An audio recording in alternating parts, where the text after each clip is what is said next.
Segunda carta de Paulo a Timóteo, capítulo 3, versículo 14 a 17. Assim é a palavra de Deus. Tu, porém, permanece naquilo que aprendeste, de que foste inteirado, sabendo de quem o aprendeste, que desde a infância sabes as sagradas letras, que podem tornar-te sábio para a salvação pela fé em Cristo Jesus. Toda a Escritura é inspirada por Deus e útil para o ensino, para a repreensão, para a correção, para a educação na justiça, a fim de que o homem de Deus seja perfeito e perfeitamente habilitado para toda boa obra. Amém? Nós vamos orar ao Senhor, intercedendo pela mensagem nesta noite, e eu peço novamente que o nosso irmão seminarista André esteja orando e intercedendo pela mensagem nesta noite. Senhor Deus, nesse momento, em que Deus, Senhor, bendita a tua palavra. Sim, Deus. Posso estar iluminando essa palavra de Sim, Deus. que eu venha falar, Senhor, apenas aquilo que seja da tua vontade, Senhor, para a alma de cada um de nós. Amém, Santo Deus. Venho aqui, Senhor, para escutar a tua voz, Sim, para Senhor. sentir a tua presença. Sim, Deus. Sabemos, Senhor, que tu és Deus eterno, que nos escolheste, Senhor, para estar neste lugar. Sim, Nós Senhor. estamos aqui por acaso, nós estamos aqui, Senhor, temos encontro contigo, Senhor, para ouvir a tua palavra. Verdade, Amado Santo Deus, Deus. seja a tua vontade, Senhor. Sim, Senhor. Tenha misericórdia e graça sobre nós, nós possamos ouvir o teu conselho nesta noite. Amém, Senhor. Deus nos permite tudo isso em nome de Jesus.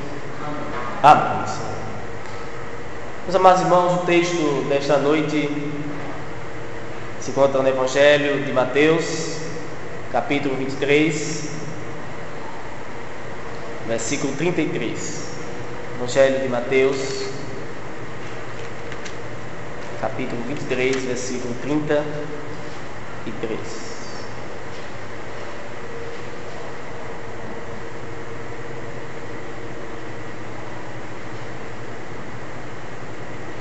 Evangelho de Mateus, capítulo 23, versículo 33. Peço, amada igreja, se coloque de pé mais uma vez para lermos a palavra do Senhor.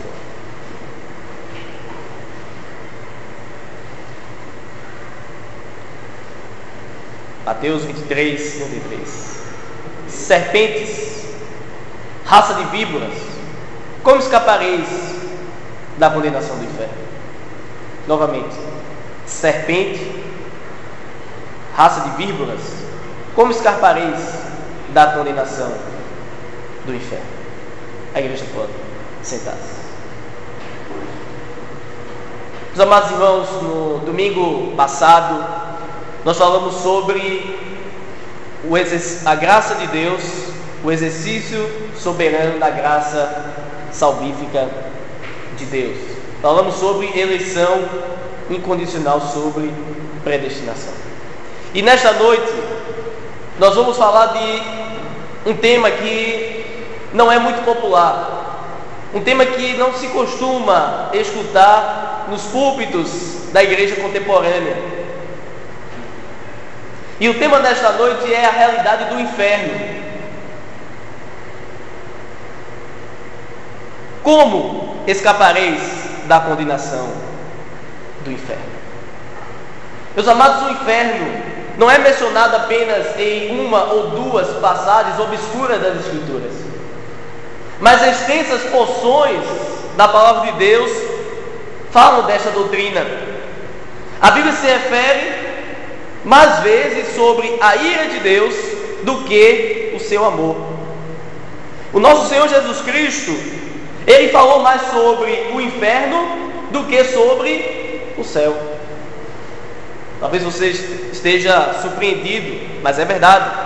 Cristo, o amor encarnado, o Verbo de Deus, cheio de compaixão e amor, que deixou a sua glória e se esvaziou e habitou entre nós, e provou o seu amor para conosco morrendo na cruz.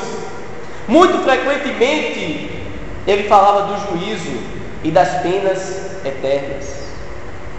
Até um dos títulos de Cristo, de Jesus, que é Salvador, aponta para a realidade do inferno.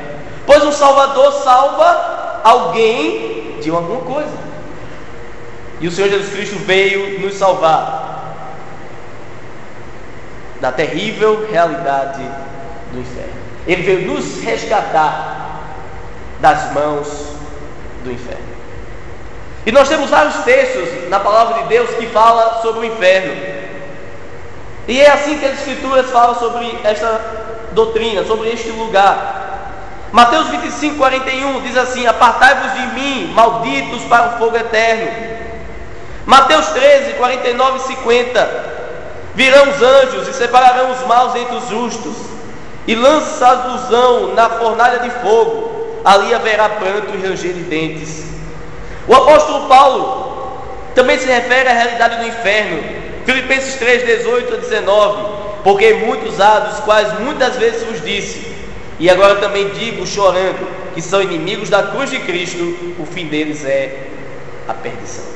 O apóstolo João fala e chama este lugar de o poço do abismo, para onde os pecadores serão lançados por toda a eternidade. Apocalipse 20, versículo 3.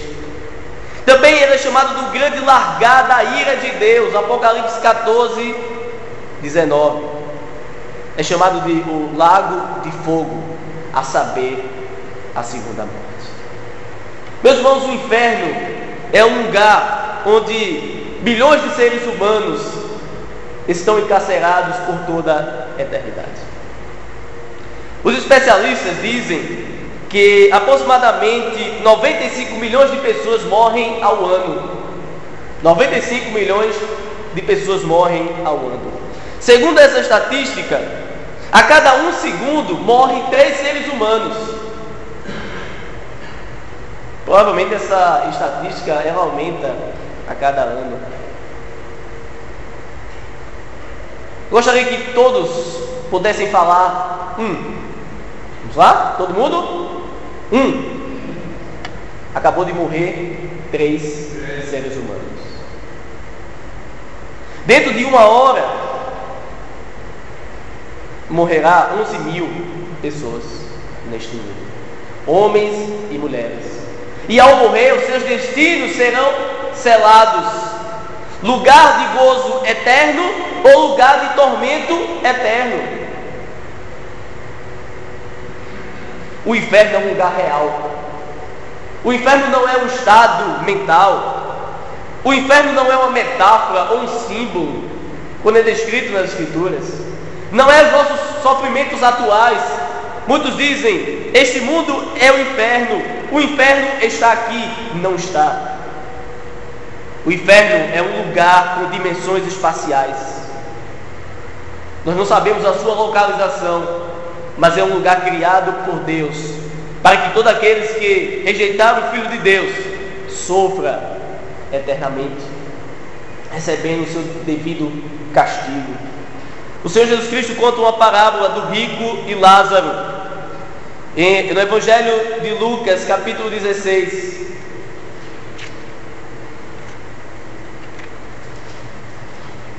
Versículo 23. Veja o que nos diz a palavra do Senhor. No inferno, estando em tormentos, levantou os olhos e viu ao longe a Abraão e Lázaro no seu seio. Então, clamando, disse: Pai Abraão, tem misericórdia de mim e manda a Lázaro que molhe em água a ponta do dedo e me refresque a língua, porque sou atormentado nesta chama. Disse, porém, Abraão: Filho, lembra-te de que recebestes os teus bens toda a vida, e Lázaro igualmente os males. Agora, porém, aqui ele está consolado, tu em tormentos. E além de tudo, está posto um grande abismo entre nós e vós, de sorte que os que querem passar daqui para vós outros não podem, nem os de lá passar para nós. Meus amados irmãos, percebam que o inferno é descrito como um lugar real, um lugar de tormento, um lugar de chamas, um lugar de fogo. Veja que este homem, ele estava com sede. Este homem estava atormentado pelas chamas. E esta parábola é uma parábola real. Ele estava em um lugar de tormento. Versículo 28. Porque tenho 5 irmãos, para que lhes dê testemunho, a fim de que não virem também para este lugar de tormento. Eu chamo a atenção dos amados irmãos para a palavra lugar de tormentos. A palavra lugar que ele usa aqui é a nossa palavra que é descrita, que vem da palavra topografia. O que é a topografia? É a ciência da descrição de lugares. E esta é a palavra que é dita pelo rico. Eu estou neste lugar. Ele estava no lugar de tormento e ele precisava sair daquele lugar. Mas diz a palavra do Senhor que aquele que está no lugar de tormento, aquele que está no inferno, não pode sair deste lugar. Está encarcerado por toda a eternidade. Não sabemos, meus irmãos, exatamente a localização deste lugar, mas diz a Bíblia que o lugar é distante da luz, da vida, é distante de Deus. Mateus 8:12 diz que é um lugar de trevas exteriores. Judas 13 diz que é a negrura das trevas, cadeia da escuridão. São termos que são usados nas escrituras da Bíblia para se referir ao inferno, ao lugar de tormento. Então, meus amados irmãos, é um lugar real. As escrituras dizem que ele foi criado para os anjos, para os Satanás e seus anjos. É um lugar de tormento. O nome mais característico para o inferno no Novo Testamento tem uma história interessante. É um lugar que é chamado no Velho Testamento de Vale de Inom. Era um lugar que era fora de Jerusalém. Esse lugar é chamado de Vale de Inom. E esse lugar era associado a um lugar de tormento, a um lugar de aflição. Pois no Velho Testamento, os israelitas foram obrigados, pelo seu próprio rei, a sacrificar os seus filhos ao deus Moloque. Nós sabemos que Deus abomina e sempre abominou sacrifícios humanos.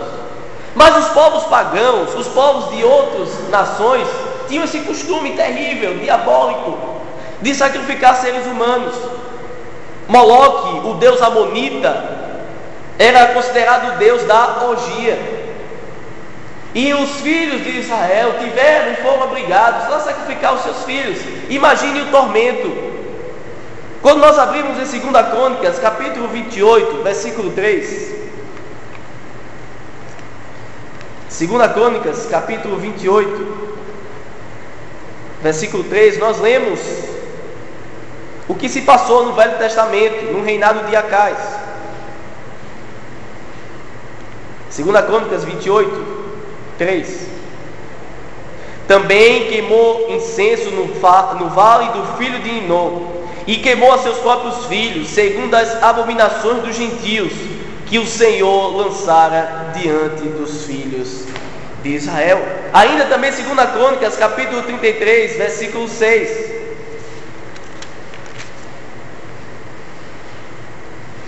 Queimou seus filhos como oferta no vale do filho de Enom. Adivinhava pelas nuvens, era agoreiro, praticava feitiçarias, tratava com necromantes e feiticeiros, e prosseguiu em fazer o que era mal perante o Senhor, para provocar a ira do Senhor. Meus amados, segundo os historiadores, segundo aqueles que estudam a história dos judeus, dizem que esses filhos eram sacrificados de manhã, à tarde e à noite. Então o lugar que Jesus se refere ao inferno é o Vale de Inom. E na época do Senhor Jesus Cristo, meus amados irmãos, o Vale de Inom, que ficava fora de Jerusalém, era um lixão. Era um lugar onde se colocava lixos, onde era depositado lixos. E de dia e de noite, aqueles dejetos eram queimados. O Vale de Inom, no Novo Testamento, era um lugar onde se jogava o lixo, um lugar de mau cheiro, um lugar de vermes, um lugar repugnante, imundo. E esse é o termo, este é o lugar que Jesus Cristo escolhe para se referir ao inferno. Ou seja, um vale de fogo. Um lugar de aflição, de sofrimento. Um lugar terrível. E a grande pergunta, meus amados irmãos: quais as pessoas que irão para o inferno? Talvez você já se perguntou sobre isso. Quais as pessoas que irão para o inferno? Em primeiro lugar, irão para o inferno aquelas que são notoriamente maus. Pessoas que são maus e que não fazem questão de esconder os seus pecados. E que a cada dia se entregam aos prazeres deste mundo.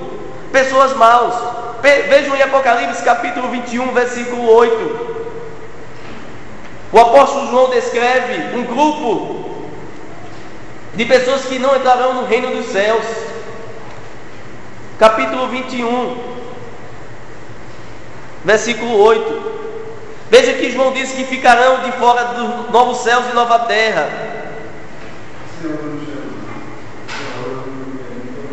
Apocalipse 21, versículo 8.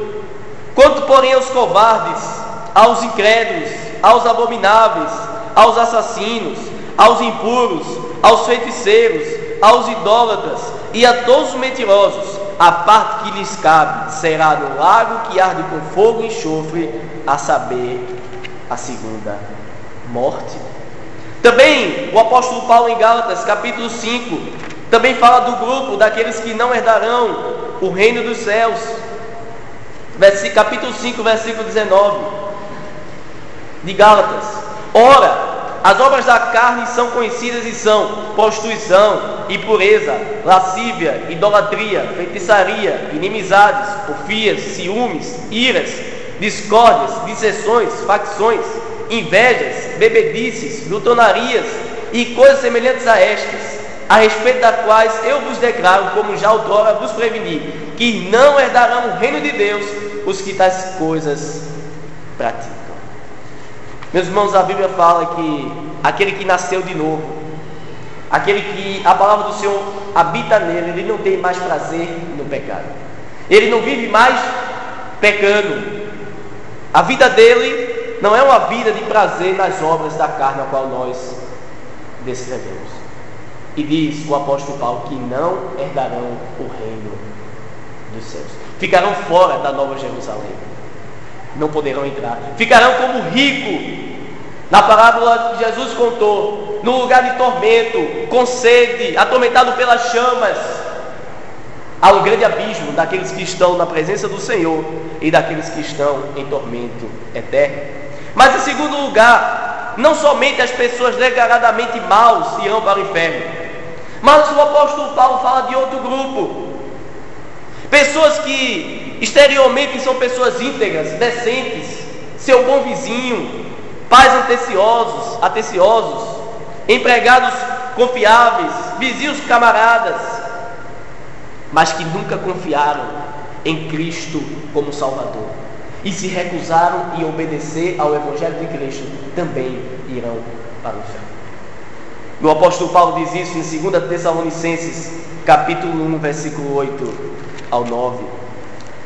Segunda carta de Paulo aos Tessalonicenses capítulo 1, versículo 8 e 9, ele nos diz assim: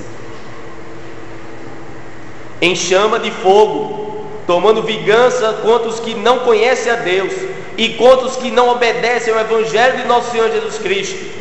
Estes sofrerão penalidade de eterna destruição, banidos da face do Senhor e da glória do seu poder. Aqueles que não obedeceram ao Evangelho de Cristo serão banidos da presença de Deus, irão para um lugar de trevas, de escuridão, para todo o sempre. Então, meus amados, não somente aqueles que são maus. Alguém diz, né? Mas eu não vou para este lugar, porque eu nunca matei, nunca roubei. Mas pelo fato de você não obedecer ao Evangelho do Senhor Jesus Cristo, se recusar a obedecer ao Senhor, já é suficiente para que você seja condenado diante de Deus, porque você está rejeitando o sacrifício de Deus. Meus irmãos, talvez alguns de vocês precisam encontrar-se com Deus. Eu insisto que todos deem meia volta e encarem a realidade. O Deus que nos criou é santo e nós temos pecado contra Ele. Um Deus que vocês terão que prestar contas. O Deus que certamente salvará a todos que creem no Filho dele, mas também um Deus que condenará se vocês não clamarem a Ele por misericórdia. Esta punição será justa, porque será imposta pelo Santo de Israel, o Deus o qual os seus juízos são verdadeiros e retos. Mas a Escritura nos diz que nem todos serão punidos do mesmo grau. Haverá pena maior e menor. O Senhor Jesus mesmo, Ele diz, Ele fazendo algumas advertências, algumas cidades da Galileia, onde Ele tinha pregado, onde Ele tinha realizado milagres, muitos milagres. E Ele nos diz uma coisa interessante para essas aldeias. O Senhor Jesus Cristo, Evangelho de Mateus, capítulo 11,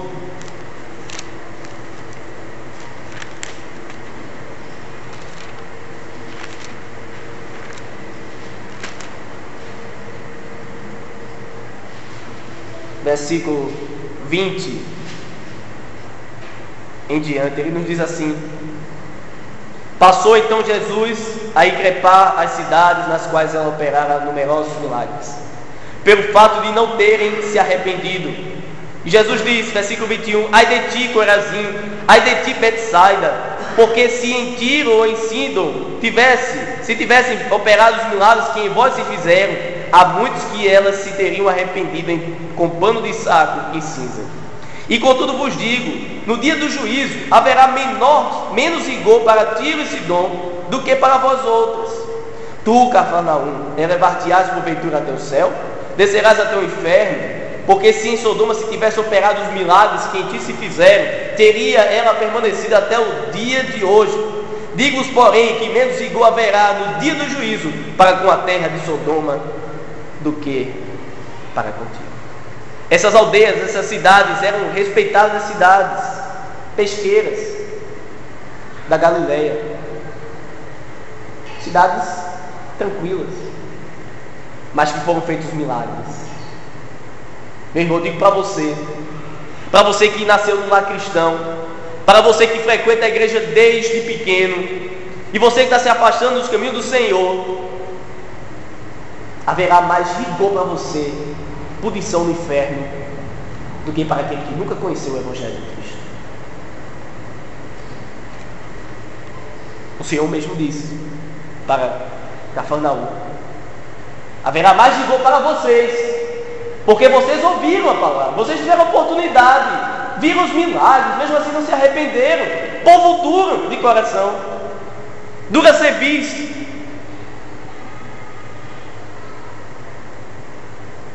Mas haverá maior rigor para quem se conhecem e rejeitam o Evangelho do Senhor. Meus irmãos, seja qual for a punição, em menor ou maior grau ela será eterna. Marcos 9,44 diz assim: onde o seu bicho não morre e o fogo nunca se apaga. Meus irmãos, esse bicho que não morre, esse fogo que não se acaba, para muitos é a consciência. Porque aqueles que estarão nesse lugar de tormento, eles saberão por que estão lá. Eles irão contemplar aqueles que estão nos céus. Eles irão saber que tiveram a oportunidade de se arrepender e crer em Cristo como Salvador, mas não fizeram. E essa consciência vai martelar por toda a eternidade. Dará voltas e voltas, e a eternidade continuará. Nós não sabemos o que é a eternidade, porque somos seres limitados ao tempo e ao espaço. Mas a eternidade é algo que não tem fim. Apocalipse 14, 10 e 11 diz assim: o fumo do seu tormento sobe para todo sempre, e não tem repouso, nem de dia e nem de noite. É chamada de a eterna perdição, o fogo eterno. É interessante que em cada palavra grega que é aplicada para a vida eterna, também é aplicada para a morte eterna. Por isso que acreditamos que este tormento será eterno. Assim como as alegrias dos céus são eternas, os sofrimentos do inferno também é eterno. E a grande pergunta do início, lembra? Quando Jesus disse: serpentes, raça de víboras, como escapareis da condenação do inferno? E essa é a pergunta que vamos responder agora. Como podemos escapar da condenação do inferno? E a resposta é, meus irmãos, só estarão livres do inferno aqueles que confiam em Cristo como Senhor e Salvador de suas vidas. Aqueles que reconhecem Jesus como Senhor. Aqueles que se arrependem dos seus pecados e creem e depositam sua fé em Cristo. Reconhecer Jesus como Salvador e Senhor é deixar com que Ele seja o Senhor da tua vida, que Ele dite todos os teus passos, todas as tuas decisões, todos os teus desejos. Não somente basta ter Jesus como Salvador, mas temos que ter Ele como Salvador e Senhor das nossas vidas.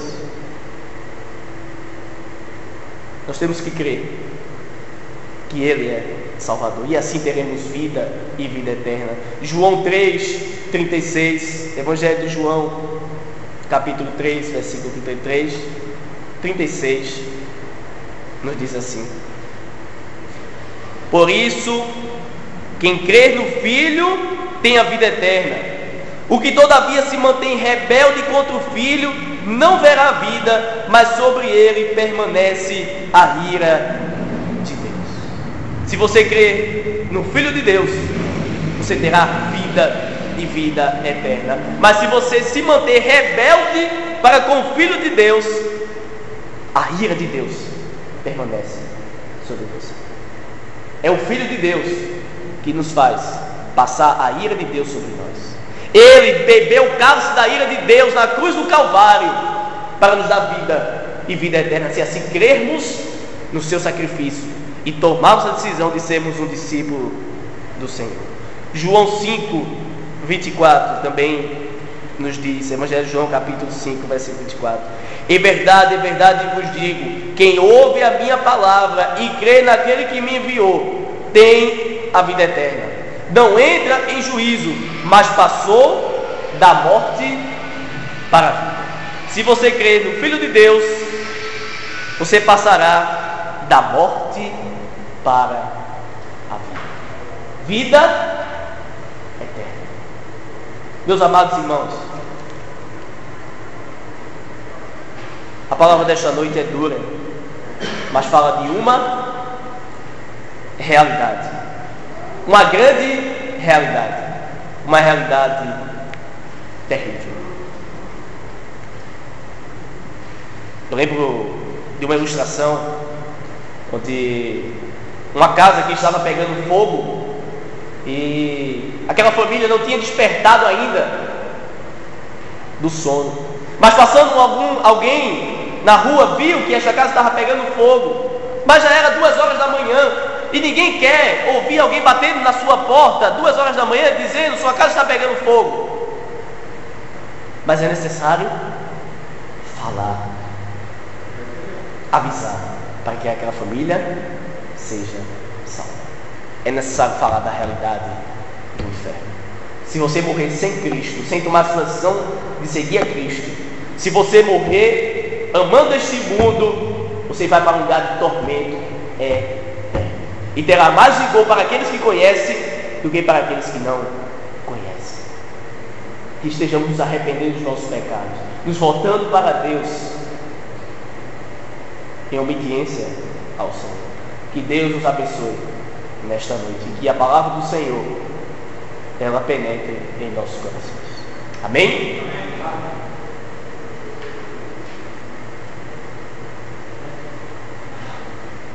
Vamos louvar ao Senhor nosso Deus.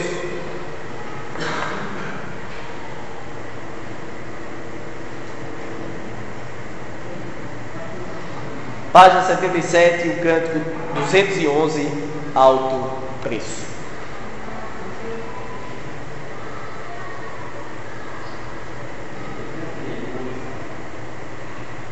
Setenta e sete, 211, Alto Preço. Sei que foi pago um alto preço para que contigo eu fosse um meu irmão. Quando sua vida.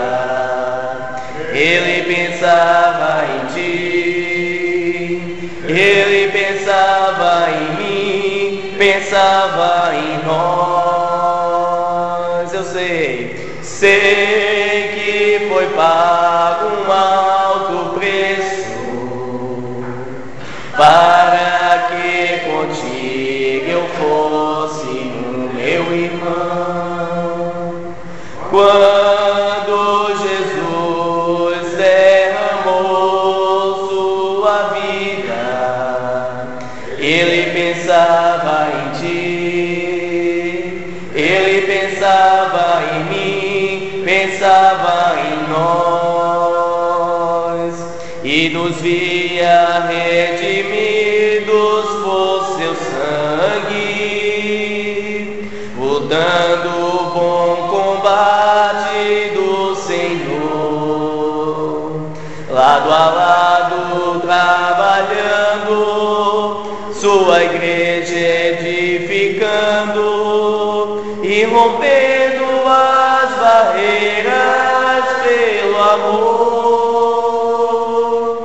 E na força do Espírito Santo nós proclamamos aqui que pagaremos o preço de sermos um só coração do Senhor. E por mais que as trevas militem e nos tentem separar, com os nossos olhos em Cristo Jesus, unidos iremos andar, unidos iremos andar. Amém? Amém. Graças damos ao Senhor pelo alto preço na cruz, pois Ele nos livrou do destino terrível eterno que é o inferno. Nos coloquemos de pé e oremos ao Senhor. Convido nosso irmão Fábio para orar ao nosso Deus, encerrando o culto nesta noite. Senhor, meu Deus, meu Pai, demos graças, Senhor, mais uma vez, por estar na tua casa, na tua presença e adoramos. Sim, Deus. Ó Pai, estamos gratos a Ti, pelo teu imenso amor, através do teu Filho Jesus, que nos deu segurança na vida da casa. Sim, Senhor Deus. Realmente foi um alto preço, Pai, um sacrifício, e Cristo fez em nosso lugar para ser nosso substituto. Verdade, Senhor Deus. Deus implanta e coloca em nossos corações, Pai, uma vida de gratidão. Amém, Senhor Deus. Uma vida realmente de adoração, Pai, pois é um amor incomparável. É verdade, Pois Senhor não Deus. temos nada, Pai, para merecer este amor. Verdade, Senhor. E coloca, Pai, no coração do teu reino, Pai, onde reconhecer, Pai, que é amor para conosco, Senhor. Sim, Senhor Deus. E que possamos, Pai, cada dia mais nos afastar, Pai, do pecado e não ser direcionado para a tua presença. Sim, Senhor. Nos guia, Pai, nosso preto mal e possamos, cada dia, Pai, ter essa consciência de te amar cada dia e servir, Senhor. Amém, Senhor Deus. Obrigado, Pai, para nossas casas, na semana de regozijo, Pai. Amém, Um Senhor Deus. grande amor para conosco, da tua parte, Senhor. Sim, Que Senhor. a cada dia possamos te amar, Senhor. Amém, Senhor Deus. Possamos ter um sono tranquilo Sim, e Senhor. baixa tudo acontece. Pois assim te oro, te agradeço, em nome de Jesus. Amém. Amém. A igreja pode sentar-se. Que a graça do nosso Senhor e Salvador Jesus Cristo, o amor de Deus, nosso eterno Pai, o poder, a comunhão e as consolações esteja sobre a amada igreja, sobre todo o povo de Deus, hoje e para todos sempre. Amém. Amém. Amém.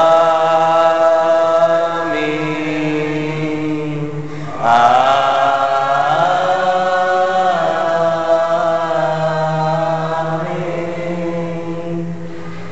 Os avisos. A irmã Sabrina tem algum aviso para dar? Então o aviso é terça-feira, 7 horas da noite.